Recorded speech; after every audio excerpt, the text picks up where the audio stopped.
Hi, this is Greg Koopman, SSIS 2016 Session 4, Migrating SSISDB Catalogs and SQL Agent Jobs. Overview. We will discuss servers, migrating catalog projects, migrating catalog environments, the service account, and migrating SQL Agent Jobs.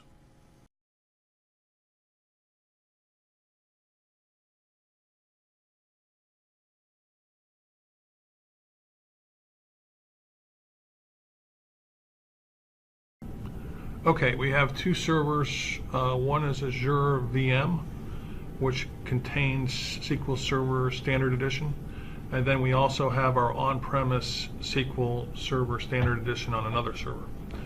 We have been developing on the SQL Server on-premise, and now we're trying to set up and migrate our packages and jobs to the Azure VM.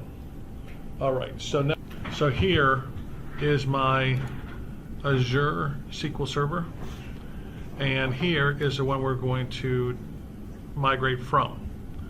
Okay, well basically you have a integration services catalog, and this is where it's going to be, SSISDB, and the way you create this is very simple. It's called create catalog. It only allows one catalog, even though it looks like you could have many catalogs, you only can have one, and it's always called SSISDB, and it also has a corresponding database that's created in the databases. Okay, they're both work together in unison. Okay, what we have to do here is move all those. What I want to do is move all the packages and the project over to the new server, which look like this afterwards. Okay, we also want to create the environments. Okay, I have a dev LM and a dev MC. Okay, now these have corresponding variables set up and all the values in them. All right, so these are only operational from a SQL Server Management Studio. They have nothing to do with your Visual Studio project. Your project, so when you deploy your project, it will come under the projects here. But it's in this area in the Management Studio is where you connect your environments to the projects. Okay? So the way we do this, first of all, and so when I go into the environments, these are already set up and the projects are already set up. And in here, when you set up your environments, you come down to projects here and you go into configure. And in here, you need to set up a reference to your environments right here. All right, so if you just set up environments, it doesn't automatically connect to the project. You have to set a reference to that here. Okay, very important. With that you won't be able to associate with. And so here are your parameters that are set up in your packages, and here you map those to the environment variables that are in the environments. Okay, you can study through that another time, but that's what that's all about. We will then, so that's just going to give you a little background on how this all works. So now we have to move, first of all, what I'm going to do is move this whole projects into the migration, right? Well, what I'm going to do is I'm going to move that from my package here. Now, currently this is pointing to your PVD? PDB is where everything is located now. Okay. I'm going to migrate. I'm still going to keep the copies on here. I'm just going to move them, copy them over to the other server. Okay.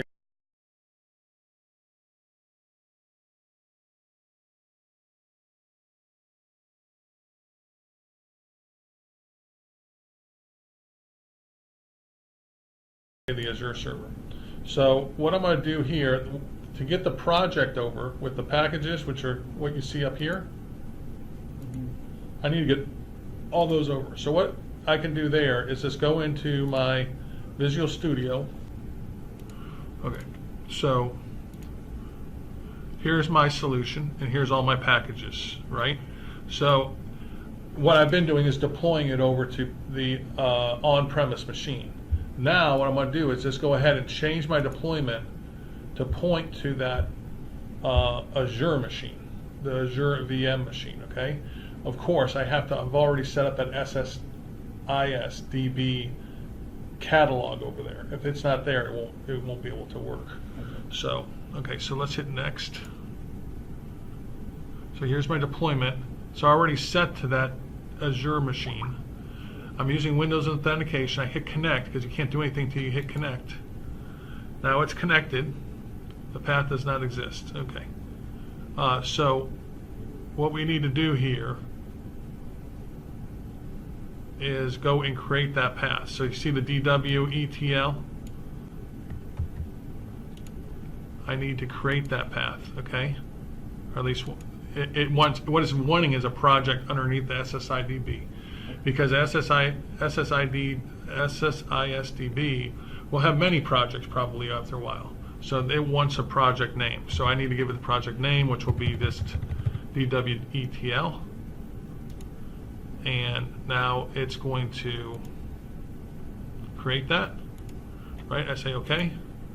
Now I go to connect. It's there over on that server. It's happy. Okay. If I go and look at that server, I should see now. If I refresh it down here, I should now see a project name under it, a folder, which I do, right? Okay. And I see projects, and I see environments. Nothing's in the projects, right? Right. But now I'm going to deploy the packages. So I deploy the packages. I've already connected, because you got to connect first. No errors. Say next, and it says it's going to deploy it to that Azure server. And this is a pretty easy step here. Now, in order to actually do this, you could get an error here if you don't have rights to that SS. Let me get rid of this page here. Okay, so now it's in progress, and this should finish in a moment. Now, like I said, if I don't have rights, it's going to error out here, but it didn't error out. So let's just show you what I have over there. So if I go to SSISDB, or if I go to its database, its associated database, and I look at security, and since I am a member of the dev team, and I go to security, I will see under the SSISDB, I will see dev team. Okay, very important. All right, we're running all this also under an account called Service SQL BI. That way, if dev team ever goes away, we always run it under Service SQL BI when we run jobs. Right. Okay, so that guy has to be in there too. Okay, that service account, because that when we go to the job area, dev has to be there for us to deploy it from the Visual Studio. This has to be in there. The service has to be in there in order for us to run the job without us worrying about whether we can get rid of the dev team. It will still keep running. Okay, so remember that has to be in there. All right. So now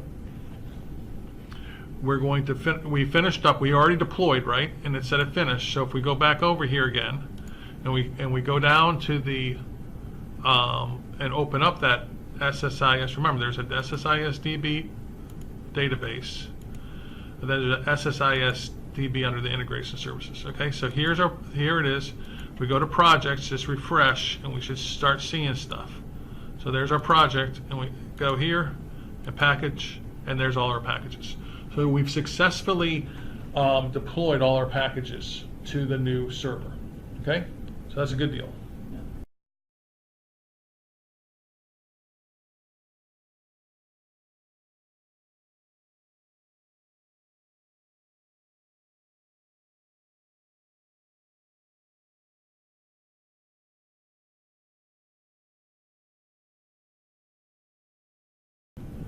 Next, environments. Environments connect to the packages, but they're not maintained in Visual Studio.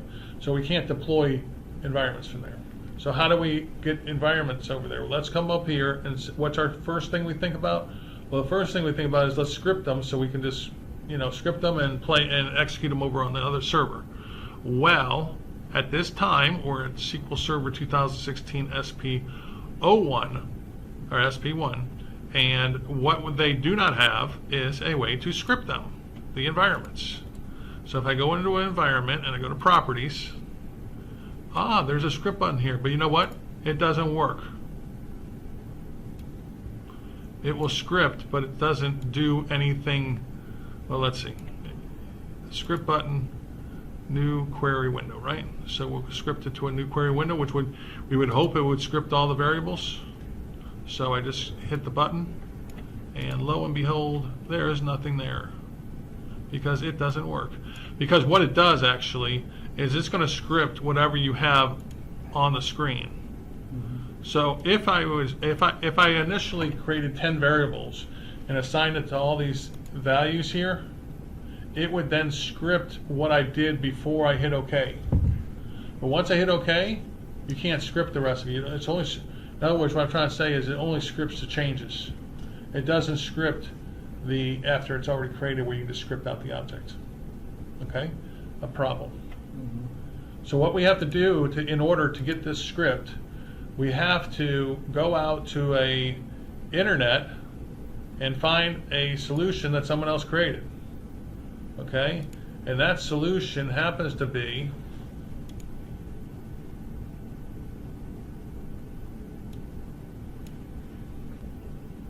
one moment, we'll pull up the basically this fella at this particular website created a script from the system tables to do this. So it's scripting out SSIS environments. So we got to watch this carefully so we know what we're doing here, because as it says here, scripting out SSIS environment SQL Server 2016 SP1 does not have a way to script out environment variables. Found this link on the solution. So here's my link, right? And what this does is its solution. Okay, so I go over to his solution, which is this hyperlink here.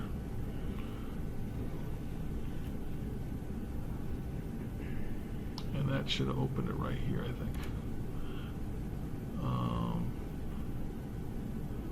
Okay, so this looks like it's the, yeah, this is it. So basically, you can move an environment, but you can't, script it. So what this fella has done is he created this store proc that will go out and script all your variables for you, okay, out of SSIS. All right, so what I did was I downloaded it and created a stored procedure for it, and it has all the instructions in here on how to do this, okay? So going back to our area here, I had already created that stored proc over in my DW. So what I do here is, okay, but his stored proc was not perfect, okay? So I had to modify it a little bit. So when you go to run his stored proc, which we're going to do in just a second, the beginning of it is called USP SSI, and you send in a folder and environment system name, okay? And these are what you have to send in. If you want to script out the dev LM environment from DWETL, you have to put those in just like I did here. Your folder name is this guy, and your environment name is this one, this parameter. And then you run that. You don't put environments? You're going to run this procedure. The folder name, though, using the path? The folder name, it knows SSISDB Oh, gotcha. is there. Okay. So it's going to find this with no problem. And it's going to find this with no problem. If you type it wrong, it's not going to find it. You're not going to get any good script. You're guys going to get nothing in your script. Okay? So as long as you type in that right, you'll get the script for LM. Then later you have to do the same thing for MC if you want to push it over. Okay? Now, the problem with the script that I found where it didn't work was the script here, as I point out here,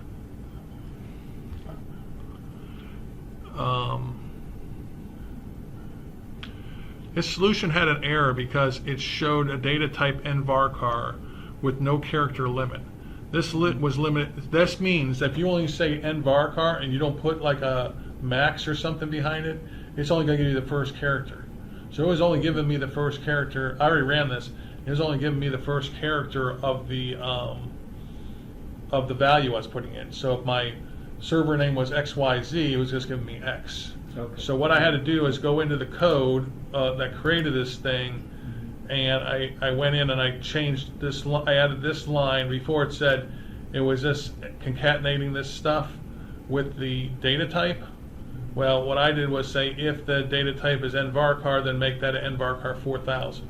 It didn't like max either. So because max, it was trying to do something later on with trying to convert it with a system variable, and it didn't work. So I used 4000 and that worked fine. Okay, so that works. So that's an important thing that was not in his code properly, at least for me, and this way it worked. Okay, so very important.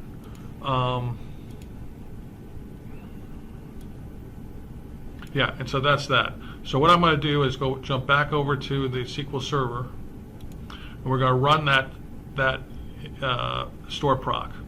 So that store proc, I put it, again, it's on the source machine. I had to put it on the source machine, or I have to change code more, but so I just put it in my DW as a program, and I just use their default name, which is USP, right? So I just modify it. Well, actually, I'm going to run it, but I put my execute in here so I don't forget it. Okay, so I just say execute. So that's going to execute the store proc, and here's the store proc that he wrote. It's a very nice. It's well done. And so he calls out to some system objects that are out in tables that are out in SSDB. Okay, SSISDB, and some of their store procs. So he's done a really nice job here. So I'm going to execute that. It creates a script as its output, right? We all follow that? Yep. There's a script. So when we look at the script, we need this script because we got to run this over on the target server. All right? As you see, it's creating, like here, it's creating this EVDW server. And it's also pushing in the value for it, right? The value is here somewhere. Oh, the values are set up in variables, and those variables are at the top. So you see the variables assign the values here. All right? Right? So if DW is server and varchar is LDA PDB01, it assigns it here. So then it uses these parameters, these variables rather, and pushes them into these executable programs that are part of SSISDB. All right? Do you follow that? Since we're doing this on the Azure server, it will create then the environment. Okay, so let's just copy this guy. We'll copy it. I'm going to create a new window. Actually, I'm going to go down into the Azure. It really doesn't matter where I'm in here because it's all kind of fully qualified names and stuff.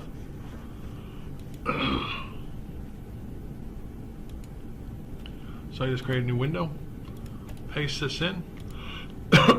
This will call out to the SSISDB database and everything else. And as we see, I go down to environments now, there's nothing there, correct? But when I come in here and run this, make sure we're on the right server, we're in the Azure server, we execute, it runs with no errors. So now we're going to right click on environment, refresh, we double click on the new environment we see, and voila, we see all the variables and their values. Okay, so that did our job for us, right? It did it. So now we do the same thing, go through the same steps, but next time we can go through LM. In fact, we'll see how fast that is. So we'll just do that really quick. I mean, our next one will be MC. I'll run that. Okay, copy the code again. All right, so that should be all the code there. It should execute. And now we should come in environments and refresh and see our other environment. Cool. So you see, we got both environments done. Nice. Very nice. To do that manually by hand would be a real pain, and you probably make mistakes. So this is a good tool to use, but again, I had to modify it to get it to work. Okay, with that varchar. Okay, now there's a very important step. If you miss this step, you're going to have problems later in your environment when you set it up with a job. If this is not done, you will not be able. The environment checkbox on the job and the steps where you assign it to the job and the steps, Mm-hmm. you will be disabled and you won't be able to get to your environment. So what you have to do, and this script doesn't do that for you, it would be nice if it did, but it doesn't. We have to associate, and this comes back to what I told you before, we have to associate these environments with the project, right? Right now, this environment, even though it's in the same project, they are not associated with each other. So I mentioned it earlier, so does anyone remember how that is associated? And how I would associate them? What's that? This environment, these environments with this package, this project project of packages. Remember, I had to associate them with it. Right now, they're not totally associated. They just happen to be sitting in the same folder, but not the.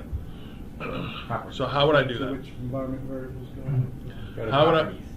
go to properties of what? Properties Here? of DWETL Okay, so we go to properties. of the project. Okay, we got permissions. Okay. Anywhere else? Of the project. So Of the project. Oh, here. Okay.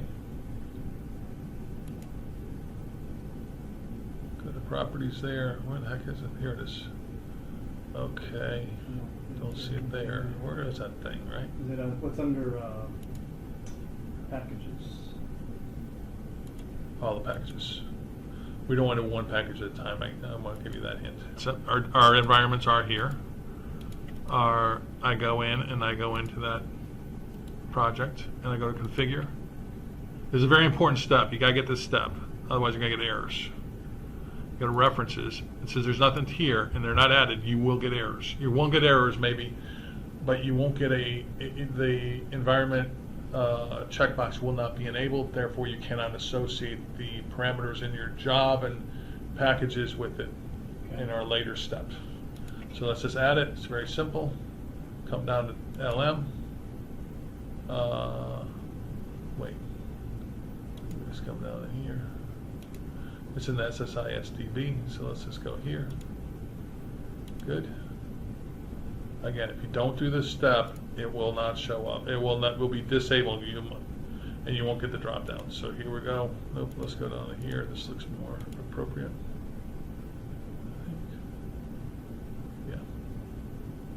I think either one's the same. So there we go. So now we got dev MC and dev ML LM. Or rather, in the script is we have to come down and to configure again.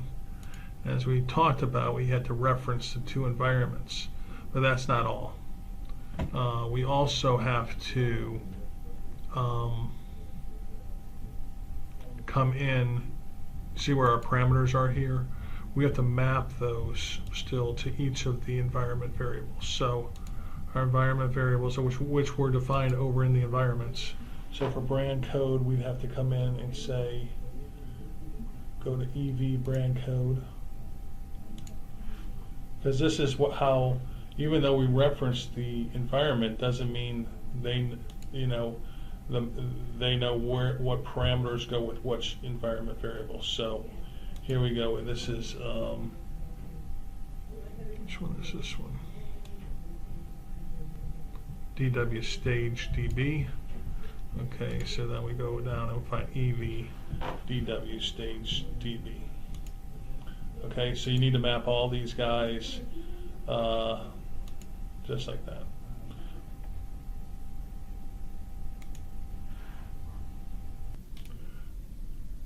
Okay, we got them all, so that's good.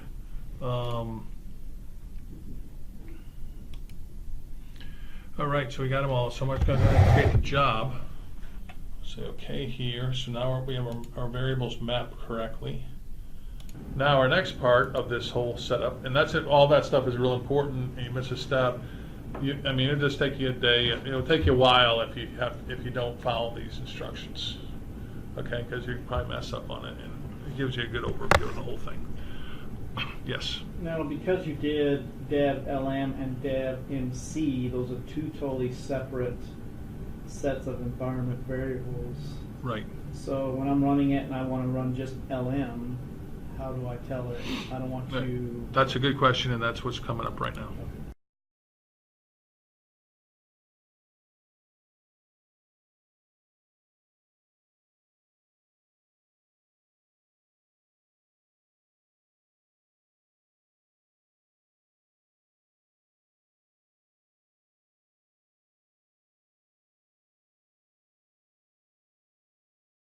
Okay, so I got some jobs set up already. Okay, we have to run the SSIS when we get into jobs under a credential, under a proxy. So what we've done is we have to, in order to do a proxy, you have to create a credential first. So what we've done up here is we have a credential under security. Under credentials, we have one called ETL credential. And in that, I've assigned that service account we talked about before. That's going to be used to build the proxy, and that proxy is going to be used to run the SSIS jobs, and those SSIS jobs call the packages. Okay.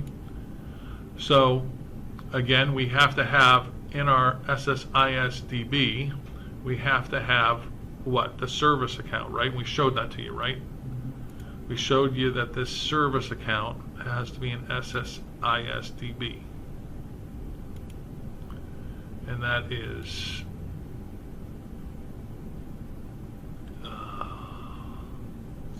here, right? So I got that service account there. Now, where else does that service account have to be? That service account also, because it's doing jobs, it also has to be a member of the MSDB. MSDB is a database that runs your SQL Agent jobs. Okay? So the SQL Agent uses MSDB. That's one of your system databases. So in here, your security needs that guy. That service account needs to also be part of this job thing.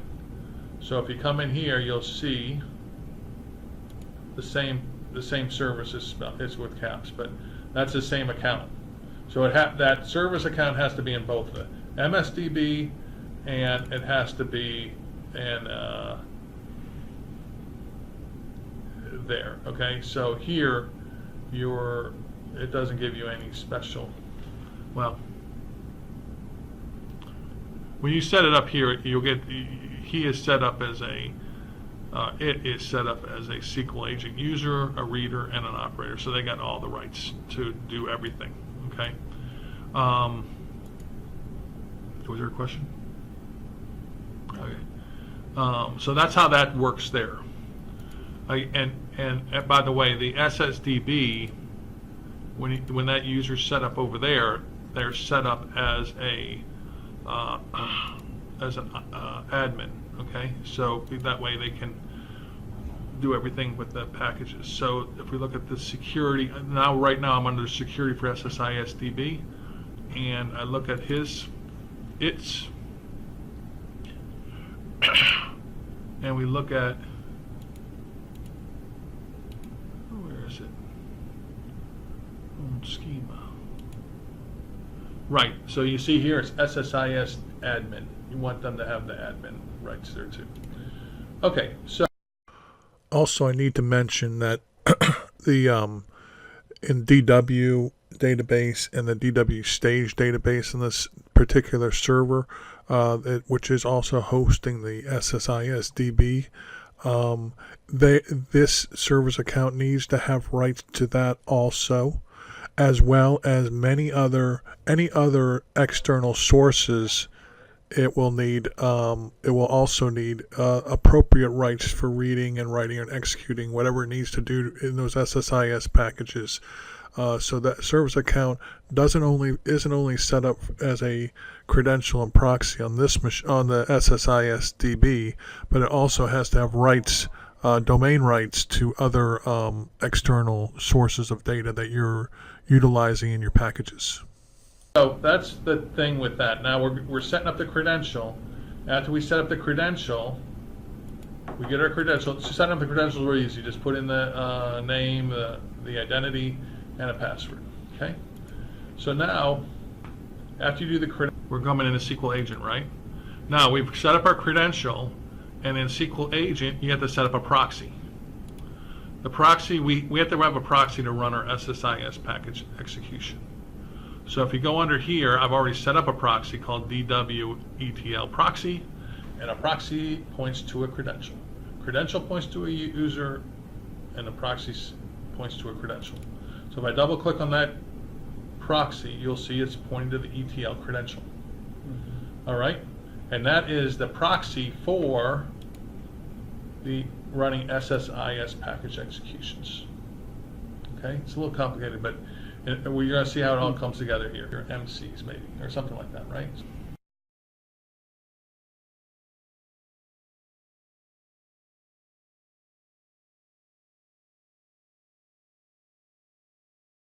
Okay, so let's go ahead and script out. This should show you how to script out and apply those over to this area. So if I go and I go to my jobs over in Dev here, and I have jobs already set up in the my on-premise. So I'm just going to go into my agent, and I'm going to go into this particular one, right? And I'm going to say script job as. I'm just going to say create. Okay. Now, so I have this job, and I want to change the name of the. Everything should be about the same. But you see this this on-premise name is in here. I don't want that on-premise name in here. I want the new name in there, right? So what I'm going to do is this. There might be some other things here you might have to change, but I think this is the only one. So that was Dev SQL 1 LDA. Typo. Okay. You have a typo. I do. SQL. You have a D instead of S. All right. So now I'm just going to replace all there. Okay. And so that will then, now it's ready. I'm just going to change my connection here to the other server.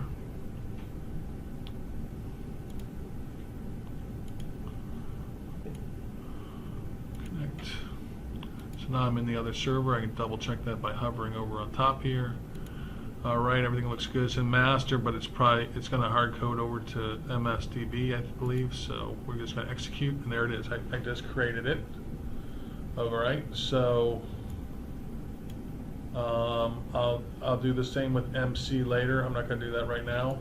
So if we go back over to the Azure server and we go to jobs and refresh, we now see Finance LM there. Okay, we double click. We had named our proxy and all that the same. So when we go into steps, something there, but here's as you see, our server is set up properly, right?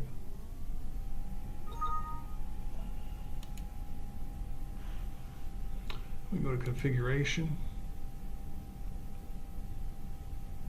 Should be able to go to environment. And now you see everything is filled in nicely. Say okay. And there we are. We got our first step done there. Just kind of cleaning up, maybe some loose ends here. Parameter alter. Oh, it's just telling me that the parameters are not mapped correctly. It's probably because I had to go back and map them later. I had missed that step, even though I did show it earlier in this video. Anyways, if they were already there, I think we would have been good. But since they weren't, I had to come into each one of these and redo them. So let me just do these. Okay. Figure. Set the environment. Okay, come to the next one. I don't have to go down the line like this. I could just go next on these things after I do this, which I'm going to do now. So again, I can reset the environment, everything fills in, go to the next one. Now I'm going to the next step in the next package. I'm going to set that environment. That's good. Go to the next one, same difference. Okay. Say okay. Now all of my steps should be good. Let me just go into the last one. And yes, everything looks good. So now everything is pointing in the right direction. It's pointing to the same things that my steps were pointing to back in the on the on-premise machine. But as you'll see, like when I go into one of these steps, you'll see it now. It's running off the server, the SSIS manager, integration manager here, and the Azure server. Okay, so let's see if I run this, and it will run. Hopefully it runs properly. We're just going to try that. Start job, first step. And I know this does work on the on-premise. Wouldn't doubt if there'd be an error here, but we'll see. Okay, it finished, but the first shot I didn't finish, and it errored. The second one, as we see above, it went through all the steps, and it succeeded. The one before it had an error, and when you go into the error log, or rather, when you pull up, let's go to the job. When you go into the job, and you right click, you can go to view history to see how it did. And while the one before failed on the third step, okay, so if we go in there and highlight it and open up this bottom dialog, you'll see what it says is basically go check the integration catalog and look for the error over there in a report. So I did that, and what happened was that it said something to the effect, let's go do that. So basically I go into, here it is, but I go into the finance, I go into integration services, I go into DW in my project, I go to reports, go to standard reports, all executions, and now I look over at, this is my last one that succeeded, but this is the one that failed here. Okay, so I click on that, I go to all messages, and I look for the errors, which is right here in front of me, and it says something about the connection not login failed, right? And so I'm saying, well, the one before, the step before it succeeded. I went into my Visual Studio and I saw the same connections were in both of the packages, the one that failed, the one that didn't fail. And then I went back into SQL Job, and when I went back into the SQL Job itself and looked at that closer, what I found was that on the one that failed, which is this third one,